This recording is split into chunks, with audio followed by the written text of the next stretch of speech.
하나님 감사합니다. 새로운 아침을 또 주셨습니다. 주님의 은혜입니다. 어젯밤에 눈을 감고 잠자리에 들며 모든 것을 하나님께 완전히 내어 맡기고 다시 아침에 눈을 뜰 것을 믿으며 새로운 아침을 선물로 주신 하나님 앞에 감사를 드립니다. 하나님 아버지, 어제 주신 말씀을 통해서 우리에게 믿음의 수고와 믿음의 역사와 사랑의 수고와 소망의 인내를 하나님 우리가 꿈꾸게 하시니 감사합니다. 우리 정말 피에 새겨지는 성도의 DNA, 교회의 DNA가 되게 하여 주시옵소서. 아버지 하나님, 오늘도 이어지는 데살로니가전서 말씀을 주심을 감사합니다. 이 말씀으로 우리 주님을 더 알아가게 하여 주시옵소서. 감사합니다. 예수님의 이름으로 기도합니다. 아멘. 네, 8월 24일 수요일 아침입니다. 데살로니가전서 어제에 이어서 2장 1절에서 16절까지 말씀 함께 보겠습니다. 2장 1절에서 16절까지 말씀입니다. 형제들아, 우리가 너희 가운데 들어간 것이 헛되지 않은 줄을 너희가 친히 아나니, 너희가 아는 바와 같이 우리가 먼저 빌립보에서 고난과 능욕을 당하였으나 우리 하나님을 힘입어 많은 싸움 중에 하나님의 복음을 너희에게 전하였노라. 우리의 권면은 간사함이나 부정에서 난 것이 아니요 속임수로 하는 것도 아니라 오직 하나님께 옳게 여기심을 입어 복음을 위탁받았으니, 우리가 이와 같이 말함은 사람을 기쁘게 하려 함이 아니요 오직 우리 마음을 감찰하시는 하나님을 기쁘시게 하려 함이라. 너희도 알거니와 우리가 아무 때에도 아첨하는 말이나 탐심의 탈을 쓰지 아니한 것을 하나님이 증언하시느니라. 또한 우리는 너에게서든지 다른 이에게서든지 사람에게서는 영광을 구하지 아니하였노라. 우리는 그리스도의 사도로서 마땅히 권위를 주장할 수 있으나 도리어 너희 가운데서 유순한 자가 되어 유모가 자기 자녀를 기름과 같이 하였으니, 우리가 이같이 너희를 사모하여 하나님의 복음뿐 아니라 우리의 목숨까지도 너희에게 주기를 기뻐함은 너희가 우리의 사랑하는 자 됨이라. 형제들아, 우리의 수고와 애쓴 것을 너희가 기억하리니 너희 아무에게도 폐를 끼치지 아니하려고 밤낮으로 일하면서 너희에게 하나님의 복음을 전하였노라.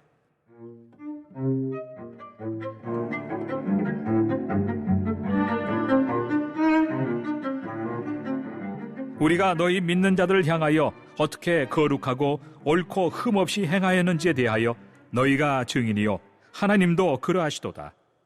너희도 아는 바와 같이 우리가 너희 각 사람에게 아버지가 자기 자녀에게 하듯 권면하고 위로하고 경계하노니, 이는 너희를 부르사 자기 나라와 영광에 이르게 하시는 하나님께 합당히 행하게 하려 함이라. 이러므로 우리가 하나님께 끊임없이 감사함은 너희가 우리에게 들은 바 하나님의 말씀을 받을 때 사람의 말로 받지 아니하고 하나님의 말씀으로 받음이니 진실로 그러하도다. 이 말씀이 또한 너희 믿는 자 가운데서 역사하느니라. 형제들아, 너희가 그리스도 예수 안에서 유대에 있는 하나님의 교회들을 본받은 자 되었으니, 그들이 유대인들에게 고난을 받음과 같이 너희도 너희 동족에게서 동일한 고난을 받았느니라.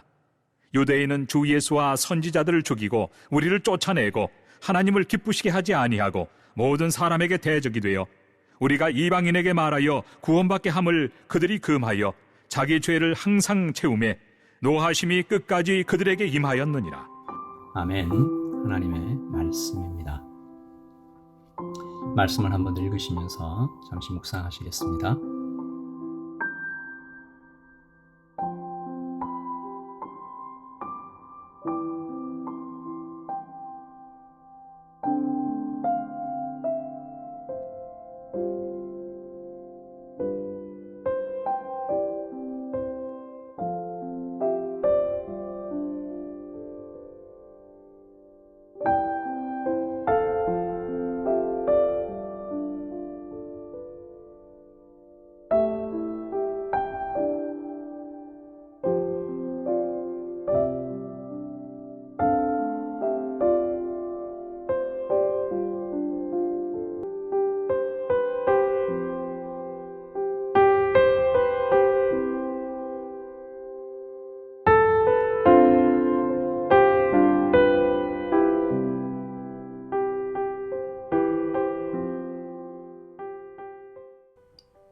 여러분, 어제 우리 1장 말씀을 볼 때도 여러분 눈치를 채셨는지 모르겠는데 1장 1절에 바울과 실로아노와 디모데라고 이렇게 세 명의 말하자면 지도자 그리고 이 데살로니가 전서를 같이 쓴 것처럼, 그리고 그 다음에 나타난 모든 이 화자, 스피커들을 우리라고 기록합니다. 계속 우리가 내가라고 얘기하지 않고 우리가. 그러니까 실로아노와 디모데가 사도 바울과 사역 공동체로 마치 한 몸처럼 이렇게 결합되어 있는 것을 보여주죠. 실로아노는 신라의 유대식 이름을 로마식으로 표기한 것이죠. 여러분 빌립보에서 바울과 함께 매를 맞고 감옥에 gat혔던, 여러분 잘 아시는 바울과 신라 할 때 바로 그 신라입니다. 이 바울처럼 로마 시민권 갖고 있었죠. 바울과 신라와 디모데가 함께 바울을 중심으로 데살로니가 교회를 함께 개척한 것으로 보입니다. 그런데 유대인 폭도들이 이 바울을 죽이려고 이렇게 달려든 거죠. 그러니까 신라가 이제 바울을 모시고 급히 이 아덴으로 400km 떨어져 있다고 해요. 그 아덴으로 몸을 피했고 디모데는 남아서 데살로니가 교회를 담임하게 되었습니다. 이 담임 목사가 된 거죠. 이후 이 디모데가 이게 아덴에서 또 고린도로 또 이 바울이 옮겼어요. 거기까지 찾아갑니다. 바울과 신라를 찾아가서 두고 온 데살로니가 교회가 이렇습니다라고 이제 소식을 전했고, 그 소식을 근거로 그 소식에 대한 답장으로 이 편지가 기록된 거죠. 말하자면 이 고린도에서 이런 일이 있었던 거죠. 이 개척자와 그리고 현직으로 일하고 있는 이 담임 목사가 또 신라가 이렇게 함께 앉아서 교회를 위해서 기도하고 교회의 문제를 해결하기 위해서 목회 서신을 쓰고 디모데의 손에 들려 보낸 거죠. 바울이 데살로니가 전서를 쓸 때 사실 신라가 함께 이렇게 집필한 것으로 보여요. 여러분, 그래서 우리입니다.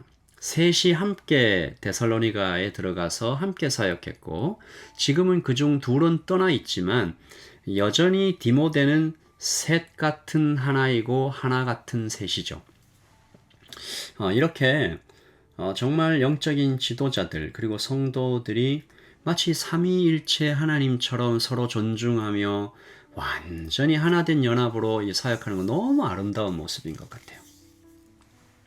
그런 사역을 좀 꿈꿔보고요. 디모데가 전해주었던 소식이요. 그 소식을 근거로 이 데살로니가 전서가 쓰여졌으니까 어떤 소식입니까? 기쁜 소식이죠. 어제 1장에서 보셨듯이 교회가 신앙생활을 너무 잘하고 있다. 믿음의 역사와 사랑의 수고와 소망의 인내, 그리고 이 마게도니아와 아가야 모든 믿는 자들에게 본이 되고 있다. 기쁜 소식이죠. 그러나 한 가지, 교인들 사이에 종말에 대한 잘못된 생각도 퍼져나가고 있다라는 어떤 불길한 안타까운 소식 또한 전해집니다. 이 부분에 대해서는 데살로니가 후서에서 집중적으로 좀 다루고 있고요. 그러므로 데살로니가 전서는 애틋한 바울 사도와 신라의 마음이 그대로 담겨있는 이 목자의 편지죠. 오늘 2장도 바울이 교인들을 칭찬하고 격려하고 사랑하고 그렇게 꽉 차 있습니다. 그래서 오늘 말씀은 이 교회를 사랑하는 목자의 마음, 누구 마음일까요? 예수님 마음이죠. 바울과 신라의 마음이기도 하지만 예수님의 마음입니다.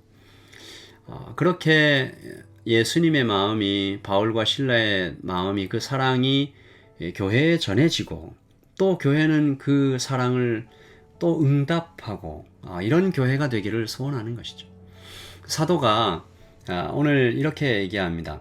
데살로니가 교회를 개척하여 섬긴 것은 나에게 큰 영광이었습니다. 근데요, 사실은 이 바울과 신라가 데살로니가 교회 이 섬김에서 고생 엄청 했거든요. 생계를 위해서 따로 돈을 벌어야 했어요.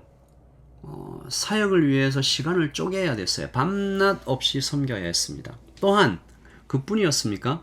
유대인 폭도들에게 엄청난 위협과 고난을 겪어야 했어요. 그러나 그들에게 남은 것은 오직 감사였습니다.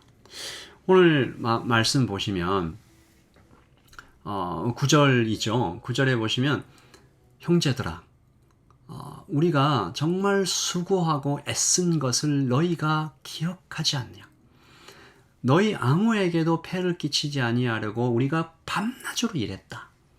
뭐 그런 얘기들을 많이 하더니 그런데 너희들을 위해서 사실은 우리가 감사하는 마음밖에 없다라고 얘기를 하는데 그 궁극적인 감사의 이유를 13절에서 이렇게 밝힙니다. 이러므로 우리가 하나님께 끊임없이 감사함은 너희가 우리에게 들은 바 하나님의 말씀을 받을 때에 사람의 말로 받지 아니하고 하나님의 말씀으로 받음이니 진실로 그러하도다. 이 말씀이 또한 너희 믿는 자 가운데서 역사하느니라. 아멘. 사도는 교회가 하나님의 말씀을 받을 때 바울이 얘기한 거지 실라가 얘기한 거지 이렇게 안 받았다는 겁니다. 누가 얘기한 거죠? 하나님께서 얘기하시는 것처럼. 그러니까 그들이 말씀을 받을 때 얼마나 진지하게, 무겁게, 또 감사하게 그리고 실천을 하려고 그렇게 받았다는 거죠. 그러니까 말씀이 역사했다. 사도 바울이 그러니까 말씀 전하는 뭐 이렇게 표현하면 좀 어떨까요? 말씀 전하는 맛이 났어요. 너무 재미있었어요. 말씀을 막 전하고 싶은 열정이 막 불타올랐어요. 무엇이든 아깝지 않았어요. 아무것도 바라지 않는다고 말했어요. 권위를 내려놓고 막 목숨까지도 기꺼이 내어놓을 정도로 그렇게 7절 보시면 우리는 그리스도의 사도로서 마땅히 권위를 주장할 수 있으나 도리어 너희 가운데서 유순한 자가 되어 유모가 자기 자녀를 기름과 같이 했다. 8절은요 더 나갑니다. 우리가 이같이 너희를 사모하여 하나님의 복음뿐 아니라 우리의 목숨까지도 너희에게 주기를 기뻐함은 너희가 우리의 사랑하는 자 됨이라. 사모한다, 사랑한다, 마치 유모가 자기 자녀를 기름과 같이 했다. 막 이렇게. 그래 여기까지 보면 무언가 이제 사도 바울과 실라가 막 마냥 교회에게 따뜻하고 인자한 어머니 같은 모습만 보였나? 아닙니다. 오늘 말씀 전체를 보시면 사도와 동역자들이 동시에 교회에게 엄한 아버지이기도 했죠. 11절 말씀인데요. 너희도 아는 바와 같이 우리가 각 사람에게 아버지가 자기 자녀에게 하듯 권면하고 위로하고 경계하노니. 그러니까 뭐예요? 마땅히 영적 지도자들은 사도 바울이 한 것처럼 실라가 한 것처럼 정말 자기를 희생하며 다 퍼부어주는 어머니의 모습이기도 해야 되지만 동시에 아버지의 권위도 가지고 있어야 한다. 항상 따뜻하고 사랑만 퍼부어주는 것도 안 되고 언제나 또 막 이렇게 다가가기 어렵고 무서운 모습이어서도 안 된다. 그러므로 교회 안에는 아버지도 있어야 되고 어머니도 있어야 된다. 사실 근데 여기서 오해하지 말아야 될 것은 나는 그러면 아버지 역할 할게. 당신은 받아만 주는 어머니 역할 해. 그런 뜻이 아니고요. 우리 모두가 이 두 가지 모습을 동시에 다 가지고 있어야 된다는 겁니다. 이게 가능합니까? 가능합니다. 방법이 하나 있습니다. 오늘 4절이죠. 오직 하나님께 옳게 여기심을 입어 복음을 위탁받았으니 우리가 이와 같이 말함은 사람을 기쁘게 하려 함이 아니요 오직 우리 마음을 감찰하시는 하나님을 기쁘시게 하려 함이라. 여러분 여기가 답입니다. 아버지이면서 동시에 어머니일 수 있는 방법. 강하게 훈계하며 책망하면서도 따뜻하게 안아줄 수 있는 방법. 각 사람에게 맞는 가장 아름다운 목양으로 섬길 수 있는 방법은 한 가지. 하나님을 기쁘시게 하려고 하는 것입니다. 그러면 두 가지 모두 만족할 수 있어요. 성령님의 음성에 귀를 기울이고 우리 주 예수님 안에서 한 발짝씩 걸어가면 가능합니다. 그리고 반대로 하면 굉장히 위험해집니다. 사람을 기쁘게 하는 사역, 사람을 기쁘게 하는 목회, 사람을 기쁘게 하는 성도의 교제, 사람을 기쁘게 하는 교육, 훈련 다 위험합니다. 교육하는 지도자도 위험하고 교회도 함께 위험해집니다. 그런 시도는 반드시 실패할 겁니다. 어느 누구도 만족시킬 수 없고 교회는 망가지고 하나님은 슬퍼하실 것입니다. 그러므로 교회는 다시 한번 오직 주님만 높임 받으셔야 합니다. 이것이 바른 길이고 빠른 길이고 진짜 행복한 길입니다. 우리 오늘을 살아갈 때도 개인의 삶에서도 하나님만 기쁘시게, 교회 안에서 어떤 봉사를 할 때도 하나님을 기쁘시게, 제가 여러분에게 복음을 전하며 말씀을 설교하며 섬겨갈 때도 성도 한 분 한 분을 기쁘시게 하는 것이 아니라 하나님의 인도하심을 받아 그렇게 섬겨가기를 소원합니다. 우리 모두 함께 그렇게 우리 하나님 안에서 만나기를 소원하면서 우리 이렇게 한 가지 기도 제목으로, 하나님 오늘 주님을 기쁘시게 하는, 하나님을 기쁘시게 하는 오늘 하루의 모든 선택이 되게 하여 주시옵소서. 기도하겠습니다.